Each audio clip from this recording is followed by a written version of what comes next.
अब अगर आप भगवान से प्रेम करते हैं, भगवान के पक्के भगत है, तो फिर प्रसाद तो दो ही खानी पड़ेगी नहीं कि एक खाओगा। जैसे कि आप यहाँ कथा में आए, आपने प्रसाद ली और चलते समय प्रसाद का दाना नीचे गिर गया, आप क्या, नीचे गिर गया है, दिख रहा है धूल में गिर गया है दाना, चरण रख दोगे आप, पैर रख दोगे उस पे? हिम्मत है क्या? नहीं नहीं, बड़े धूल में हो गया, आपने उठा लिया, साफ कर लिया, और प्रसाद है ये, भगवान की प्रसाद है। भले नीचे गिरी, जय जय की प्रसाद है, भगवान की प्रसाद है, आपने उठाया दाना और क्यों? भले ये धूल में हुआ लेकिन ये प्रसाद है। अब समझदार को इशारा काफी है कि दुख रूपी प्रसाद वही है जिस प्रकार दाना गिर जाए और आप उठा के खाओ कि ये भगवान की प्रसाद है। बस वही भाव दुख के प्रति भी होना चाहिए कि जीवन में चाहे कितना भी संकट आवे, कितना भी दुख आवे, लेकिन मैं कभी मेरे भगवान की तरफ उंगली नहीं उठाऊंगा कि वो गलत है।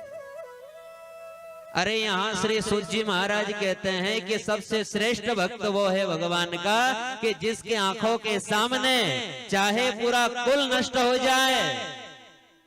ध्यान देना, कौन है श्रेष्ठ? कि जिनके आंखों के सामने पूरा कुल भी नष्ट हो जाए, कोई नहीं बचाए पूरे कुल में, पूरे खानदान में, लेकिन फिर भी भगवान को गलत नहीं बोले कि भगवान ने गलत किया।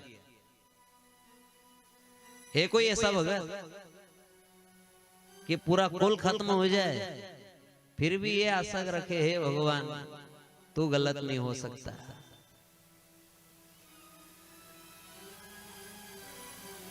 यहाँ श्री सूत जी महाराज कह रहे हैं कि श्रेष्ठ भक्त वो है जो समर्पण भाव से भगवान की सेवा में लगा रहता है।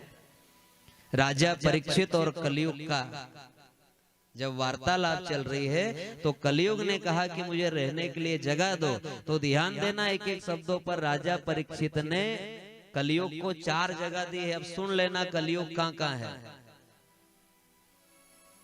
पहली जगह दी है शराब का ठेका, पहली जगह शराब का ठेका, मदिरा।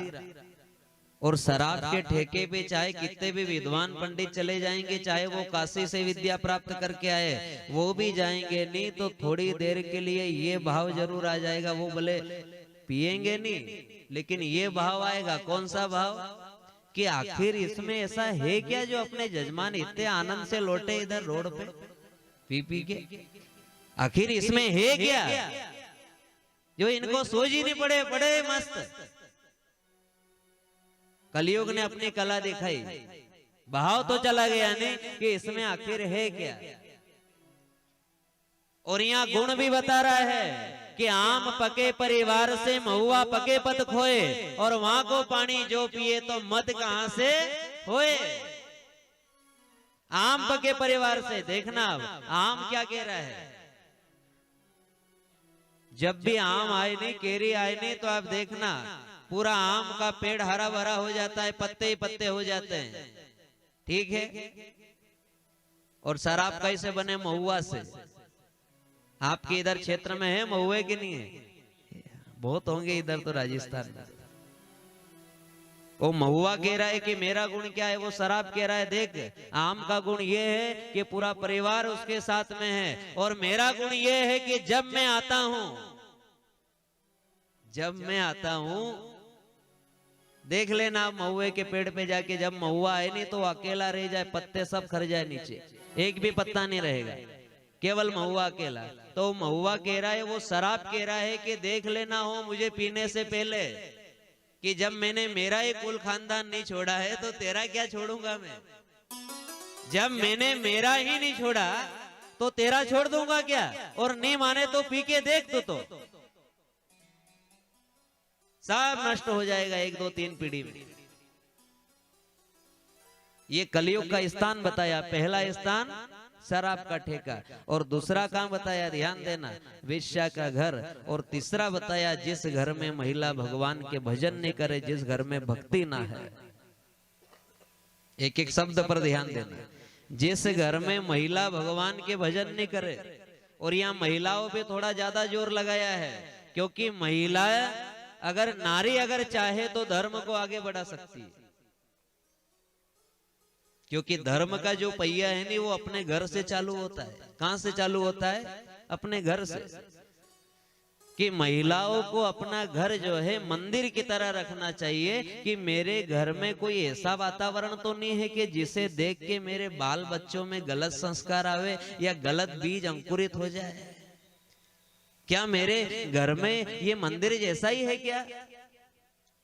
क्या कोई ऐसा चित्र तो नहीं लगा है कि जिसे देखने से मेरी संतान का चरित्र खराब हो जाए?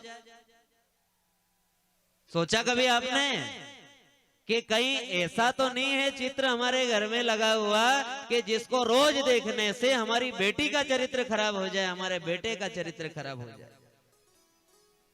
देखो आप काफी जगह इन कलयुग की देविया का फोटो लगे बड़ा बड़ा। किन का फोटो? कलयुग की देविया का।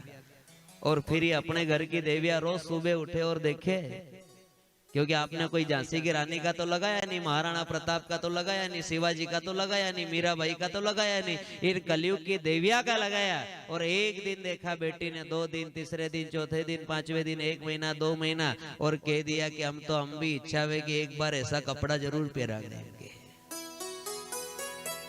और ध्यान देना, चित्र देखने से चरित्र बिगड़ता है। घर में चित्र भी रखो तो ऐसा रखो जिसे देखने से हमारा चरित्र के ऊपर असर ना पड़े। यहाँ अपने सनातन धर्म को नष्ट भ्रष्ट करने के लिए काफी लोग लगे हैं, षड्यंत्र हो रहे बड़े बड़े बड़े बड़े षड्यंत्र हो रहे, अपने को पता ही नहीं है। देखो आप ऐसे ऐसे फोटो आ रहे हैं कि पार्वती मैया ने भगवान शंकर के खांदा पे हाथ रखे यूं। देखो आप देखा होगा नहीं ऐसा फोटो, पार्वती मैया ने भगवान शंकर के खांधे पे हाथ रख दिया। अब आप इतनी माताएं बहनें यहाँ बैठी, ईमानदारी से कहना, आप कलयुग की माताओं बहनों में भी इतनी शर्म है, इतनी लाज है कि बाजार जाओ तो आदमी खांधा पे हाथ मेलवा की इच्छा नहीं करे कि करे? इतनी आप माताएं बहन बैठी, जब कलयुग की माताओं बहनों में भी इतनी मर्यादा है, इतनी लाज है कि नहीं नहीं ऐसा नहीं कोई देखे, ऐसा थोड़ी हाथ पकड़ के भी नहीं चले। आप इतने यहाँ बैठे, आप भी बाजार जाओ, कभी आपकी पत्नी आपके खांधा पे हाथ रखे क्या? नहीं रखे नहीं। तो जब आज की महिलाओं में भी इतनी मर्यादा है, इतनी लाज है, तो क्या हमारी जगदम्बा पार्वती ऐसी थी क्या? अरे ये तो उन लोगों ने ऐसे चित्र बनाए हैं जो अपने धर्म को मिटाने के लिए बैठे हैं, धज्जियां उड़ा रहे अपने धर्म की। आप सभी माताओं बहनों से, भाइयों से हाथ जोड़कर निवेदन है कि आपके घर में अगर ऐसे फोटो है भगवान के भी कि राधा मैया ने, राधा जी ने भगवान को पकड़ रखा है ऐसे, इधर पार्वती मैया ने भगवान शंकर के खांधे पे हाथ रखा है, तो ऐसे फोटो आज ही नदी में जाके विसर्जन कर देना। और इन कलयुग का देविया का फोटो तो घर से बाहर गंदगी में फेंको इनको। अरे ये जो गली गली में अपनी इज्जत बिखेरे, अपने शरीर दिखाए, नग्गापन दिखाए, और लोग कह रहे कि विश्व सुंदरी है, विश्व सुंदरी है। अरे हमारे गुरुदेव कहते हैं कि विश्व सुंदरी अगर है तो वो चित्तौड़ की पद्मावती है, जिसने अपने शरीर की लाज रखने के लिए अपने आप को अग्नि में सौंप दिया था। ये जो नंगा नाच दिखाए और इसे अपन बोले ये विश्व सुंदरी है, विश्व सुंदरी नहीं है, कर्कशा है, सुरपंखा है इस कलयुग की, जो नष्ट भ्रष्ट करने आई है। जितनी भी माताएं बहनें यहाँ बैठी है, ध्यान देना, चित्र लगाओ तो महाराणा प्रताप के लगाओ। कि आज भी इस राजस्थान की धरती क्या, पूरे भारत भूमि की धरती कहती है